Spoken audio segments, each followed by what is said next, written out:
let me ask you guys a question real quick. Disney, Cartoon Network, Nickelodeon. What do these big three TV channel networks have in common? The answer I'm looking for is one word, 3 letters. BOPS.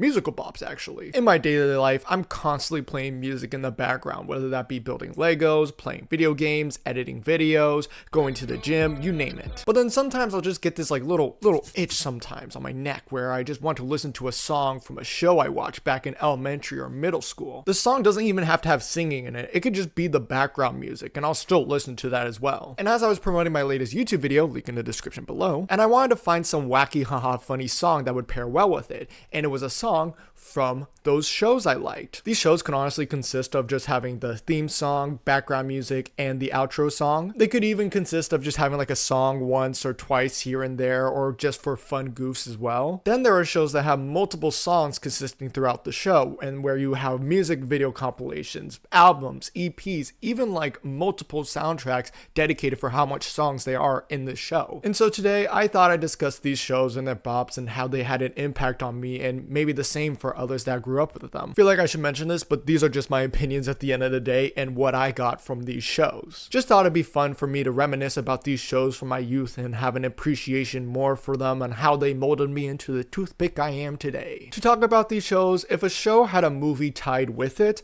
I'll count that. But say like a show started off as a movie first, then later on became a show, I'll also count those as well. And I also thought I needed to make a cutoff year on when I would actually count a show. For me, I'm Gen Z, but like this age range of Gen Z. 05 and 06 is kind of pushing it. They're like those kids that are in that age range at the family gathering where they're stuck at the kiddie table, you know? That's where they are. So with that, I decided to make the cutoff year 2016. And I think during that year, I was in 7th grade maybe, aka the worst grade to be a kid in. But say a show started before 2016 and went on to run after, or is still running in one case, past 2016, I'll talk about it, but briefly mention some stuff here and there. Without further ado, there is a lot for me to talk about here, so I decided to start with the network that gave me the most difficult on how I wanted to approach it, being Disney Channel.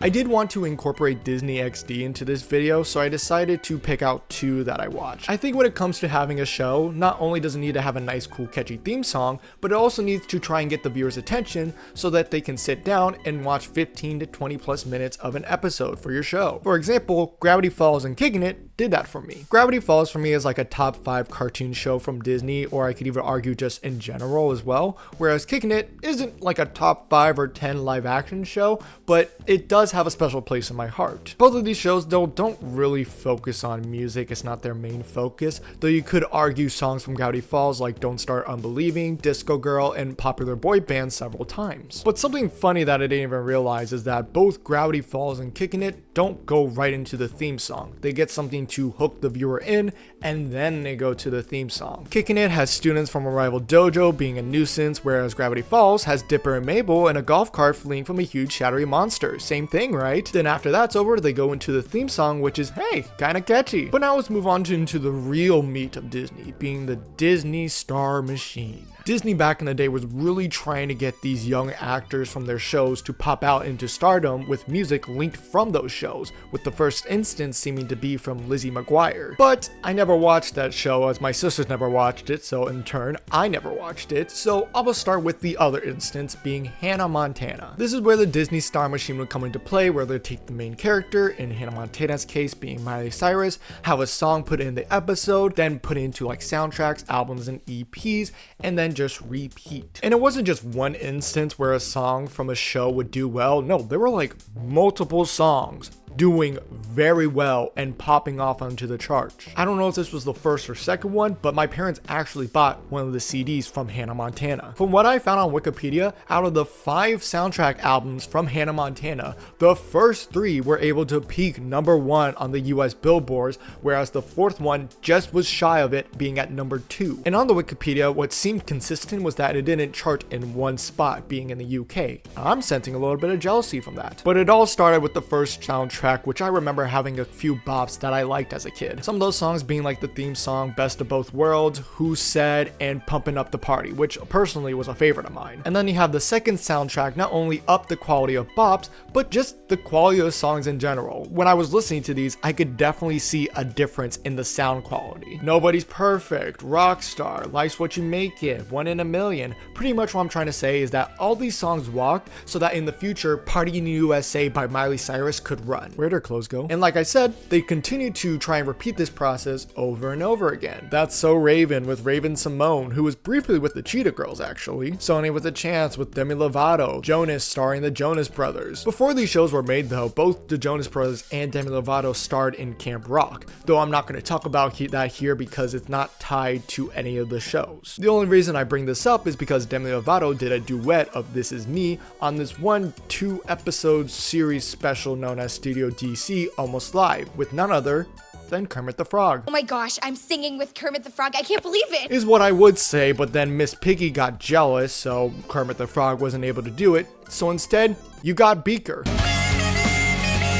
For me, that would definitely be peak in my life right there. Moving on immediately as you try to process that information, you also have Bridget Medler starring in Good Luck Charlie, telling us how Spencer Ross is a two-timing pig, Ant Farm with China Anne McClain doing a cover of Dynamite, then following up with the Halloween bop of Calling All the Monsters. Austin and Ally with Ross Lynch was a show I watched for a bit, and Girl Meets World. Actually, let me look up the show real quick to see like who the main character for the show was.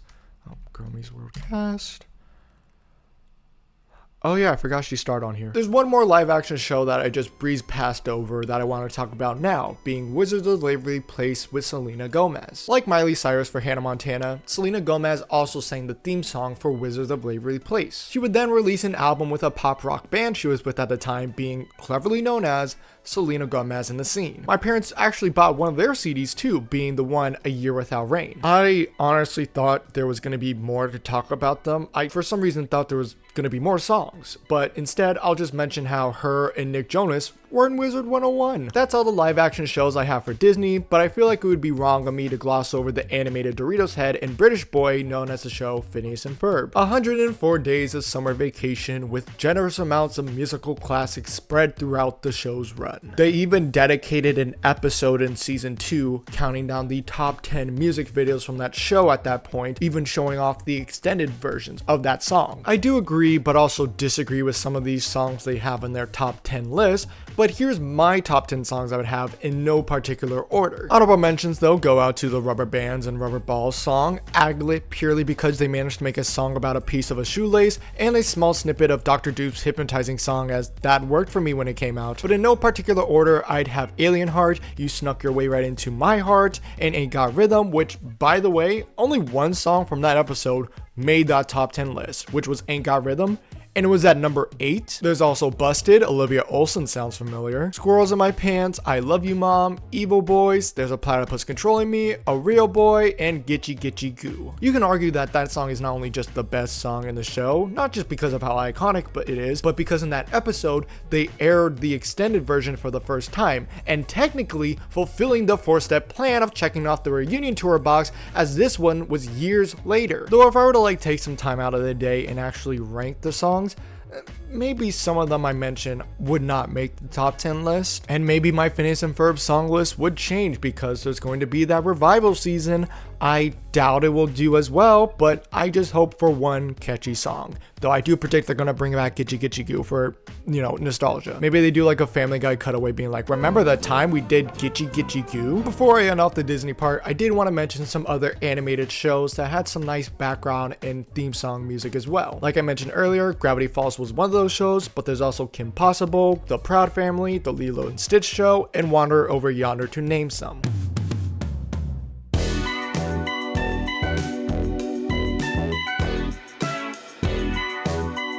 Hey guys, let's pretend that it's not the next day and that right after I recorded that Disney Channel bit, my brain just started melting and became nauseous.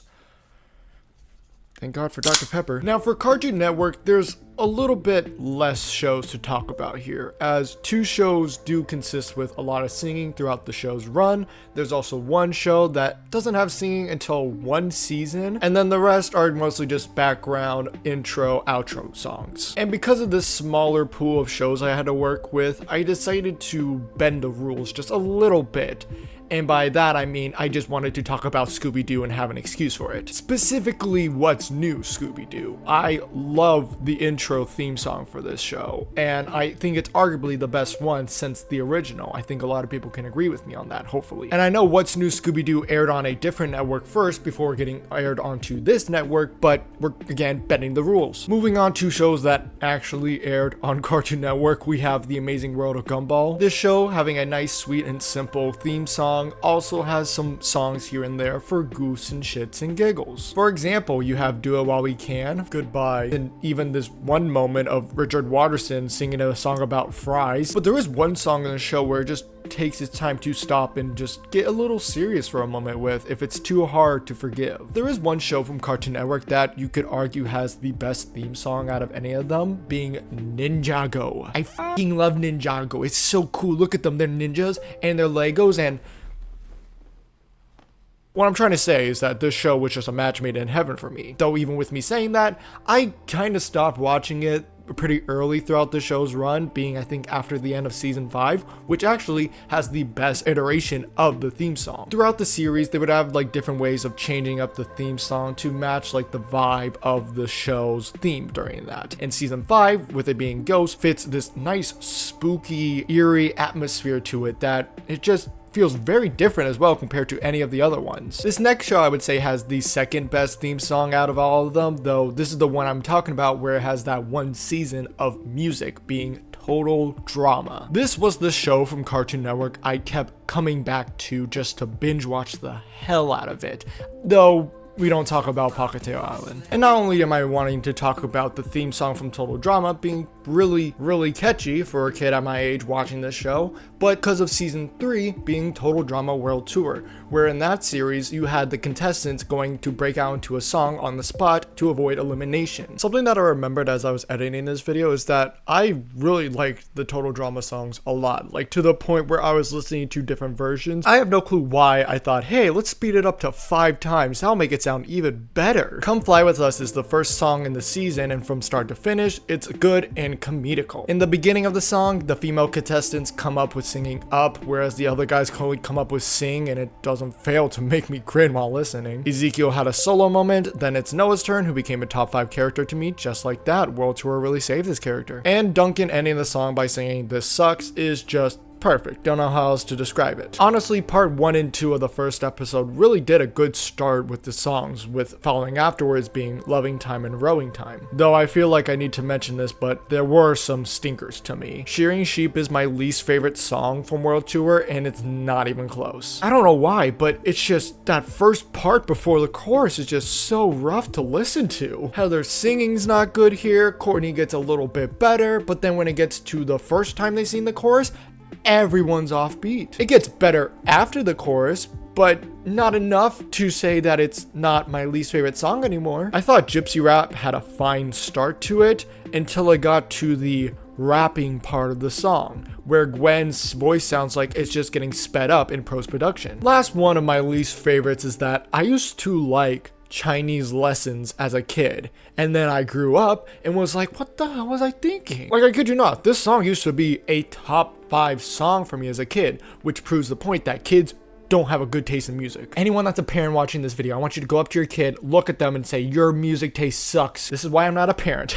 Though as the show continued, it also did feel like the songs got better too. Oh My Izzy is a sweet, passionate, and wholesome song from Owen, a very underrated song in my opinion. Greek Mix is a nice duet with Gwen and Duncan, who has a nice voice surprisingly. Changing Guard Mix, also known as Stripping Old British Men song, is a wild song that is pretty likable until you remember this is the same episode that gets Noah eliminated. How dare. My all-time favorite from this season was We Built Gren's Face. It's just perfect from beginning to end. Before the song starts, you have Team Amazon about to kill each other, Alejandro telling Owen not to mention they're building a boat, which he immediately blurts out. Then Amazon drops everything or like, time to lock in guys, and starts singing as if nothing happened. To wrap up World Tour, there's some other songs I like here as well, like Sea Shanty Mix, This Is How We Will End It, I'm Gonna Make It, Condor. Honestly, all the songs after Blanerific are bops. And that's all I'm gonna mention here, so we can move on to the next two shows that have a lot of singing throughout the show's series. First up I want to talk about is Adventure Time, a show I did start watching when it first aired, but kind of stopped watching here and there due to more activities I had to attend to, like theater and the perils of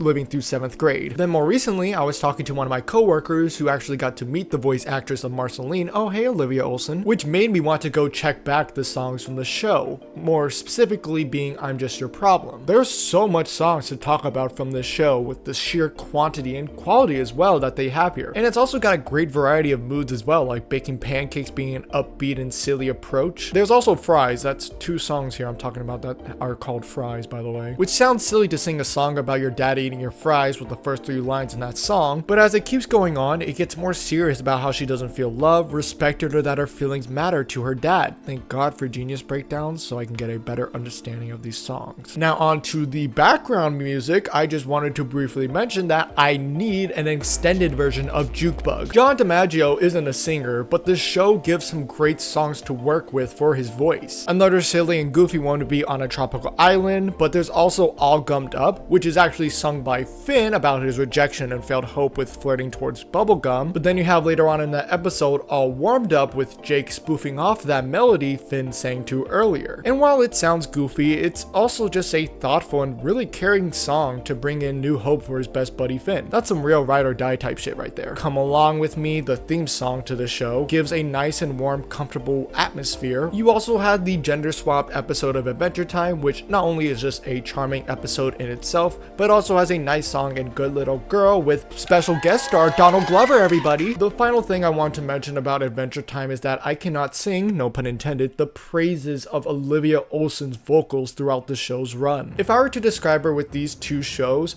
Phineas and Ferb was the appetizer, whereas Adventure Time is the main course. One thing I realized as I was listening to these songs is that she was the person that sang I'm Lindana and I Wanna Have Fun. I didn't know that. You have those songs that I mentioned earlier that I listened to when I was actually watching the show as it was airing, but you have other ones that I listened to afterwards, being Everything Stays. I just love everything about this song, especially in the part of the chorus where the music just starts to get louder and more profound. I'm sorry, I'm having a hard time just trying to find the right words to describe the song. Either way, what I'm trying to say is when that moment happens in the song, peak. I haven't seen Distant Lands yet, but I stumbled upon the songs Woke Up and Monster. Very great songs, by the way. I honestly go back and forth on which song from Olivia Olson I like more, either that being Woke Up or Everything Stays. At the end of the day, Olivia Olson is just a great singer. Talking about the last and final show for Cartoon Network, this show I didn't watch growing up, honestly. This came out during between like Uncle Grandpa and Clarence, so it kind of got stuck in that middle thing of being like, I don't like you, so I'm not gonna watch you. That and the main protagonist of the show just having a annoying voice to me in season 1 kind of also made me push it away. But after listening to these songs from the show, I definitely want to give it a second chance and actually watch it, because it seems like a very interesting show, that being Steven Universe. I knew it had elements of singing throughout it, but I just didn't really care that much until I stumbled upon a more recent song for their catalog, I think from the movie, being Change. The vocals from Steven's voice actor are honestly great from the first and second part. It just sucks that it kind of abruptly ends. So after hearing that and seeing someone trying to make a cover of Peter Griffin AI over Steven, Lois, what the hell did you do? I just got a note from Goodwill thanking me for donating all my porn. with also stumbling upon a video from Cartoon Network posting about their iconic songs throughout their network, I decided to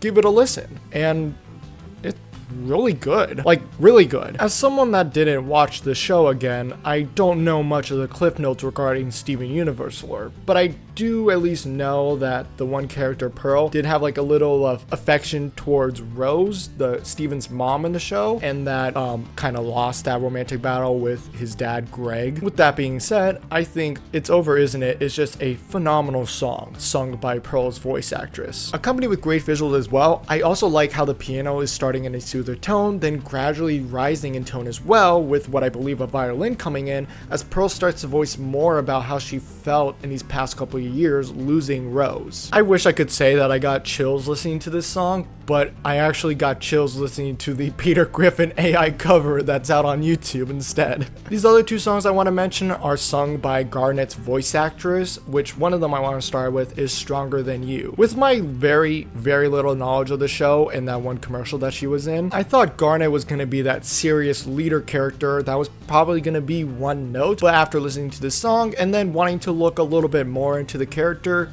it got me to look at it in a different view. One song I've seen from this show that people have said is the best song in the show is Here Comes a Thought, which is a very nice, calm, and therapeutic song for others. After listening to this song, I did look at like other videos like Shay Frilla's and just what it says about in the bio for Genius, and I honestly couldn't agree more with what they had to say. Definitely, if I feel like I'm getting stressed out, I want to listen to this song and see how it does for me. One thing that's really nice about Cartoon Network shows versus the other networks I have to talk about here is that it has a nice variety and diversity in their genres. And that's no disrespect to any shows from Nick and Disney. I think they're still both great. I wouldn't be talking about it in a video. It's just that I feel like if I want to go find some other song somewhere else, I'd go to Cartoon Network. I could stumble upon pop rock. I might stumble upon something funny, goofy as well. Or I might stumble upon something that's indie. I didn't mention this when I was talking about Disney Channel, so I want to mention it here at least especially, is that a lot of credit goes to the songwriters for these songs. If someone didn't just see their work and the creative team at Adventure Time didn't give Rebecca Sugar a shot, there are so many songs right here that I wouldn't be talking about right now. Like Baking Pancakes, they worked on that one.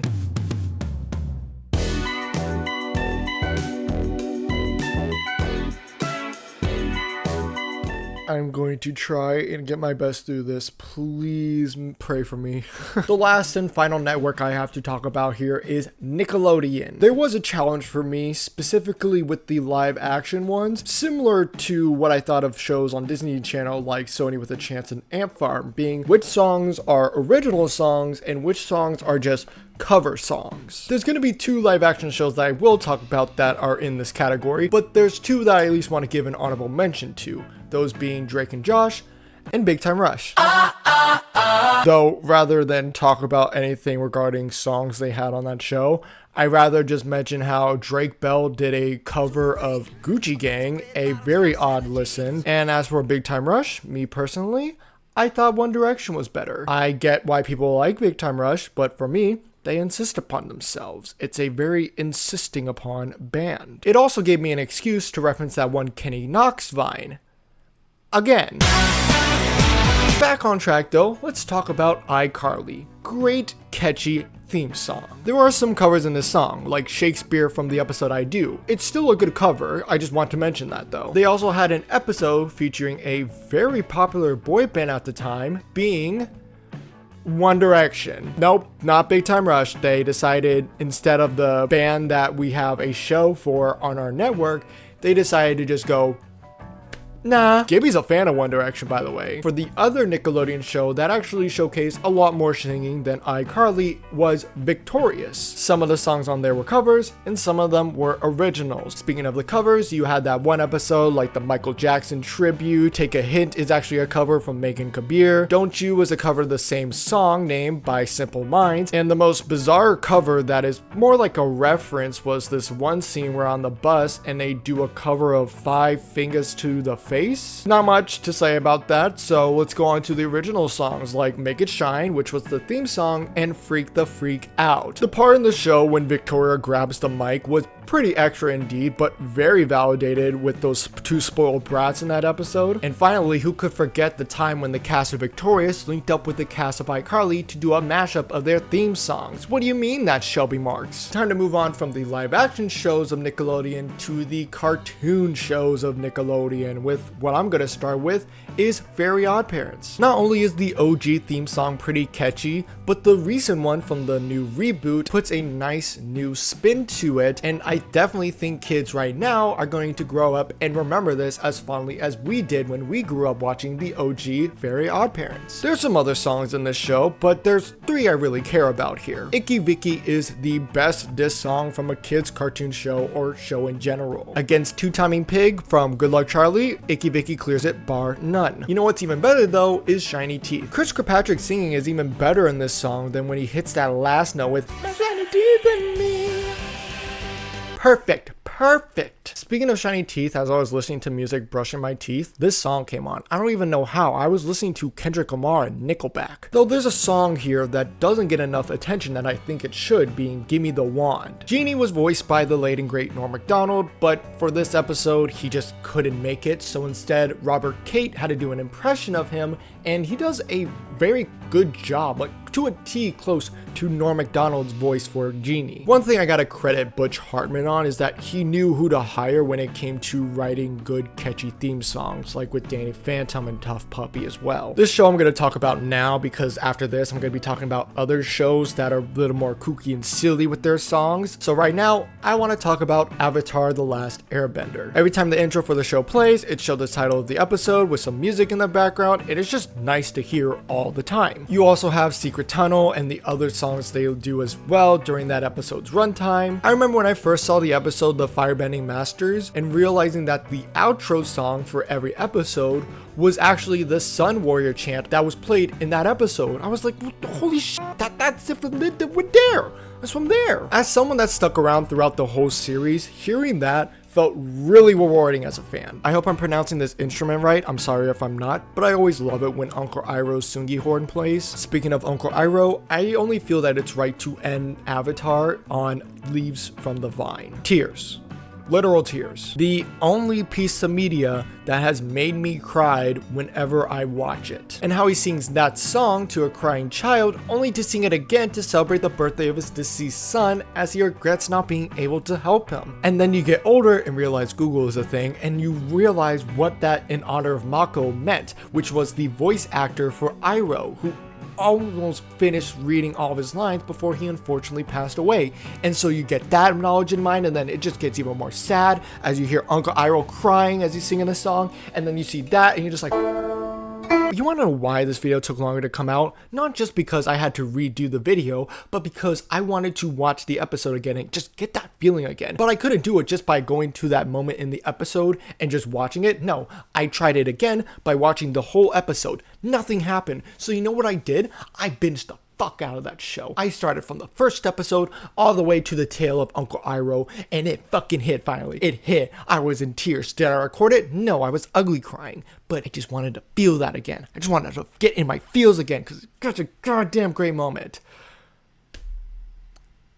Switching gears, memes can be really funny sometimes. This is where I talk about Nick shows that have songs, but they're more tied to a more extreme goofy side of it, being a more meme side of it, I guess. And it's only right to start that off with Back at the Barnyard. This is the only reason why I counted the movie going into a show type of category. This is why, so I could talk about Back at the Barnyard in the Back at the Barnyard movie. Biggie Cheese mentioned in a video, everybody. Biggie Cheese. I know Mr. Bombastic isn't an original song, it's by Shaggy instead, but it's still a great moment. It's still a great moment, and I need to mention it because it made me want to listen to that song even more. There's other goofy classics as well from the show, like Leprechaun, Leprechaun. There's also the Bigfoot song, You Broke My Heart So I Burned Down Your Farm was another one too. Pig's untitled song from his boy band, and who could forget Then you have Jimmy Neutron with, of course I have to mention, the catchy theme song, but also there's Ain't No Lovin' My Man and the Donut Boy theme song sung by Donut Boy. This show was just something else for its time. I always use Carl moaning as my little like bleeper out for whenever I say cuss words like this.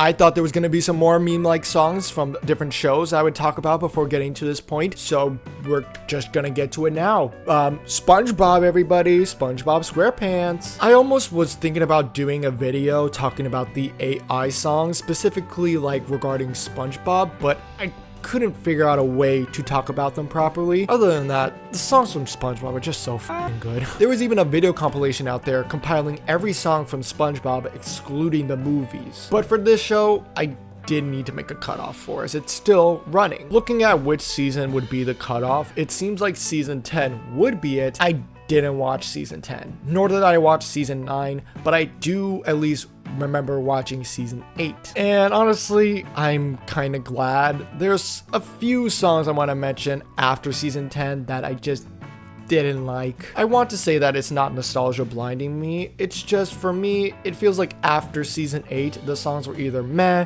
or not as good, or just honestly didn't have that same kick or feel that it had in earlier seasons. For example, I do get the Softy Spittoon song is supposed to be a funny joke, but in my first listen to it, it was very rough to get through. And I listened to Shearing Sheep multiple times. Though in Softy Spittoon's defense, I never want to hear Old Man Jenkins Had a Farm ever again. Anything Juice honestly does have a nice instrumental, and I do like Krabs and Plankton's part in the song, though when it comes to the other fishes adding their part into the song, though even with this joke being overused to death on the show, I genuinely did like My Leg Is in Love. Even before or during season 8, there are some misses as well though, like That's a Rodeo, Musical Doodle, and actually, other than that, they're either fine at worst or they're just god tier at that. I remember hearing Don't Be a Jerk from like the stop motion Christmas special on the radio, and I was like, no freaking way, they're playing a SpongeBob song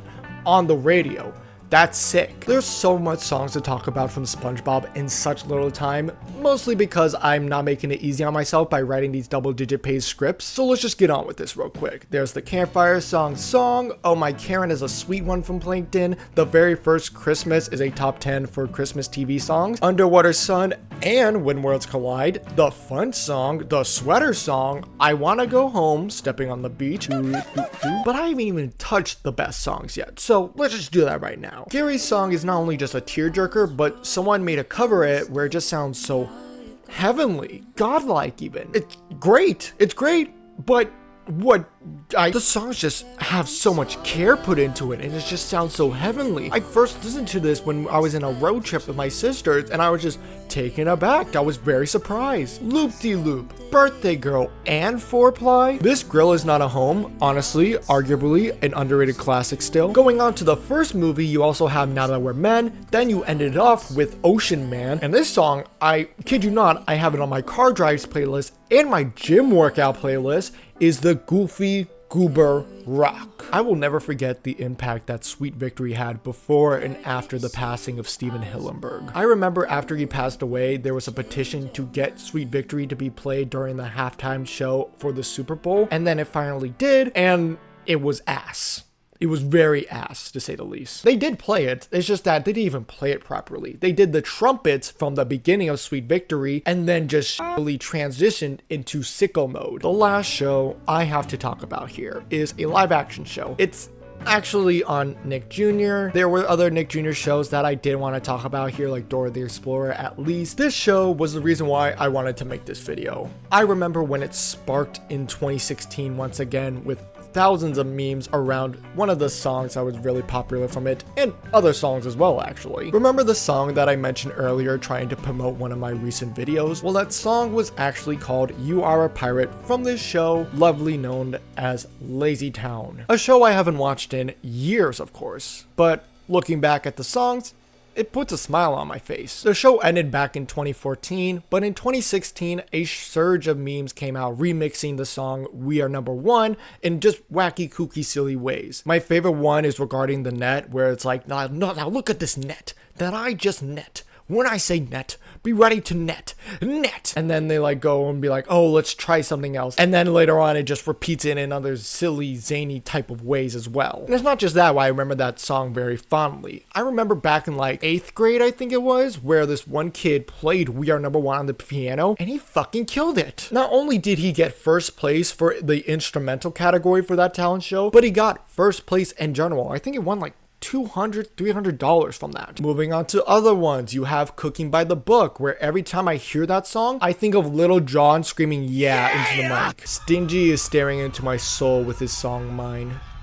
Sporticus's actor Magnus Scheving not only can sing, but he does all of his stunts as well. As for songs, No One Is Lazy in Lazy Town and Let's Go surprised me with how good his singing was from what I last remember it back then. But when it comes to Stefan Karl Stephenson, he steals the show every time he's on screen. He was truly giving it his all whenever he had a moment to. You Are a Pirate, Fortune Teller, and Master of Disguise are where he just gives great wacky performances to, and also some great vocal performances as well. Though unfortunately in that same year, Stefan let it be known that he was battling bile duct cancer. A GoFundMe page was made, and just like that, the most wholesome and best thing happened with all these songs had the GoFundMe linked in their description. The GoFundMe raised almost $170,000. Then in December 2016, Stefan will then make a live on Facebook acknowledging all the memes, how he loved them, and then did a recreation of We Are Number One with the 3 Robbie clones as well. Though he passed away on August 21st, 2018, his impact is still known throughout the day, whether that be in memes, memories, or just all of the above.